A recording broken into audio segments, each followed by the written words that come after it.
దేవుని పరిశుద్ధ నామానికి స్తోత్రం కలుగును గాక. దేవునితో ఈ దినమనే ఈ కార్యక్రమంలో పరిశుద్ధ వాక్యాన్ని మనం ధ్యానం చేద్దాం. దేవుడు మనతో మాట్లాడుతున్న మాట ఎహెజ్కేలు గ్రంథం 36వ అధ్యాయము 9వ వచనాన్ని మనం కొంత భాగాన్ని చదువుకుందాం. నేను మీ పక్షమున ఉన్నాను, నేను మీ పక్షమునున్నాను. నా ప్రియ సహోదరి సహోదరులారా, దేవుడు ఈ మాట ద్వారా మిమ్మల్ని అందరినీ బలపరిచి ఆశీర్వదించును గాక. దేవుడు ఈ మానవాళితో చేస్తున్న అద్భుతమైన వడంబడిక వాగ్దానం, ఈరోజు నీతో చేస్తున్న అద్భుతమైన వడంబడిక వాగ్దానం ఇదే.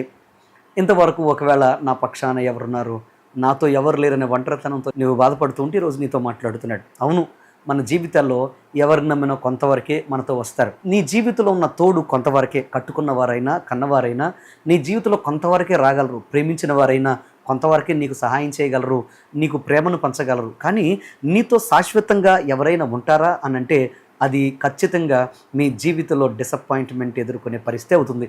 ఎందుకంటే ఎవరు కూడా పరిపూర్ణంగా మీ పక్షాన ఉండేవారు కానే కాదు. వస్తాను, మళ్ళొస్తాను, నిలబడతాను అన్నవారు మరలా నీకు కనపడకుండా పోయే రోజులు ఇవి. నా ప్రియ సహోదరి సహోదరులారా, ఒకవేళ ఆందోళనకరమైన పరిస్థితుల మధ్యన నీవు ఉన్నావేమో, ఒకవేళ సతమతం అవుతున్నావేమో, ఎందుకో దేవుడు ఈరోజు నీతో మాట్లాడుతున్నాడు.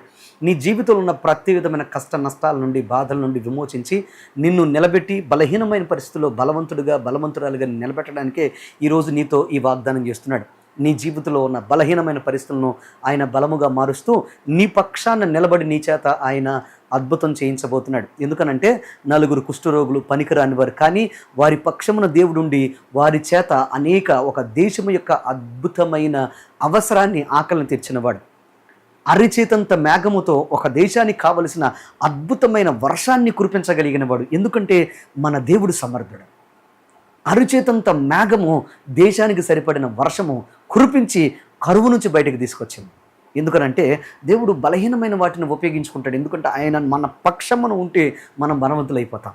అందుకోసమే ఎప్పుడు కూడా సైతాను శక్తులు, ఈ లోక సంబంధమైన వ్యక్తులు నిన్ను ఎప్పుడు కూడా నువ్వు బలహీనుడు అని గుర్తు చేసి దేవుని యొక్క సన్నిధిలో నువ్వు నిలబడకుండా నిన్ను ఒక అసమర్థుడిగా చేయడానికి ప్రయత్నం చేస్తూనే ఉంటాయి. కానీ నువ్వు ఎప్పుడైతే ఆయన పక్షమున నీవు నిలబడతావో, నీ పక్షమున ఆయన ఉంటాడో, నీ జీవితంలో ఏం జరుగుతుంది అనంటే నువ్వు విస్తరించడం మొదలు పెడతావు.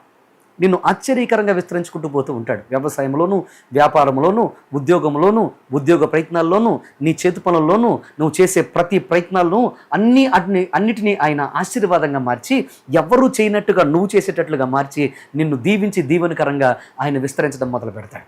నీ కుటుంబం విస్తరిస్తుంది, నీ పరిధి విస్తరిస్తుంది, నీ ఆదాయం విస్తరిస్తుంది, నీ జీవితం విస్తరిస్తుంది. ఒకవేళ నువ్వు అనుకున్నామేమో ఇదంతా నా జీవితంలో జరుగుతుందంటే ఆయనకు సమస్తం సాధ్యమే. నీవు గనక ఆయన మాట నమ్మితే ఈ రోజు నుంచే ఆ కార్యం నువ్వు చూస్తావు. అంత మాత్రమే కాదు, నీ పక్షమున ఆయన ఉంటే నువ్వు ఎన్నడూ చూడని విజయం కూడా నువ్వు చూస్తావు. అపజయాలు విజయాలుగా మారిపోతాయి, ఆశీర్వాదాలుగా మారిపోతాయి, దీవెనలుగా మారిపోతాయి, అద్భుతాలుగా మారిపోతాయి. అందుకోసమే ఆయన యందు విశ్వాసం ఉంచి ముందుకు నడవండి. అంత మాత్రమే కాదు, ఆయన నీ పక్షమును ఉంటే నిన్ను విమోచించడం మొదలు పెడతాడు. ఆయన విమోచన నీ జీవితంలో సంతోష సమాధానాలు అనుగ్రహిస్తుంది. ఒకవేళ బంధకాలు, అప్పులనే బంధకాలు, బాధలనే బంధకాలు, అశాంతి అసమాధానం అనే బంధకాలు, ఒకవేళ నీకు మనశ్శాంతి లేని పరిస్థితులు, డిప్రెషన్ ఏమో, కృంగిపోయి ఉన్నావేమో, విసుగు వేసారిపోయి ఉన్నావేమో, వై మీ లార్డ్ అంటున్నావేమో, నాకు ఎందుకు ప్రభువా అని వేదన పడుతున్నావేమో, ఆయన నిన్ను విమోచిస్తాడు. నీ పక్షమున ఆయన నిలబడ్డాడంటే ఏ శత్రువైనా నీ కాళ్ళ కిందకు రావాల్సిందే. ఈరోజు నీ పక్షమున ఆయన ఉండేటట్లుగా ఆహ్వానించి ఆయన్ని, అయ్యా నీవు నా పక్షముగా, నేను నీ పక్షముగా ఉంటాను ప్రభా అని నువ్వు మాట ఇవ్వు. ప్రార్థన చేయి, దేవా నాలోనికి రమ్మని ఆహ్వానించు, నా ఇంట్లోనికి రమ్మని ఆహ్వానించు. ఆయన తప్పకుండా నీలోనికి వచ్చి నీ జీవితంలో నిన్ను బలవంతుడిగా మారుస్తాడు. అటువంటి కృప నీకు కలుగును గాక. లెట్స్ ప్రే, ప్రార్థన చేసుకుందాం. మా పరమ తండ్రి నీకు వందనాలు, స్తోత్రాలు. ఈరోజు ప్రత్యేకంగా ప్రియ బిడ్డలందరితో మీరు ఉండండి, ఆశీర్వాదము దీవెన అనుగ్రహించి, అయ్యా నీకు నన్ను వాగ్దానం చేస్తున్నట్లుగా నేను మీ పక్షమున ఉంటాను అని వాగ్దానం చేసిన వాగ్దానము ప్రియ బిడ్డలందరి జీవితంలో స్థిరపరచబడును గాక.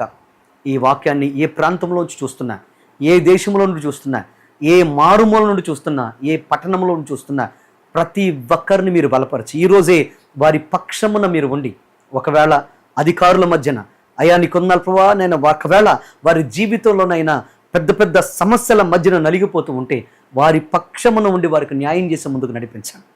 యేసు నామములో బిడ్డలందరి జీవితంలో అద్భుతం జరుగునుగాక. అపజయాలు విజయాలుగా మార్చి అద్భుతం చేసి ఈ దినమందు బిడ్డలను బలవంతులుగా మార్చి ఆశీర్వాదాలు ఇమ్మని సమస్త మహిమ ఘనత నీకు అర్పిస్తాం. యేసు నామమున అడుగుచున్నాము తండ్రి, ఆమేన్.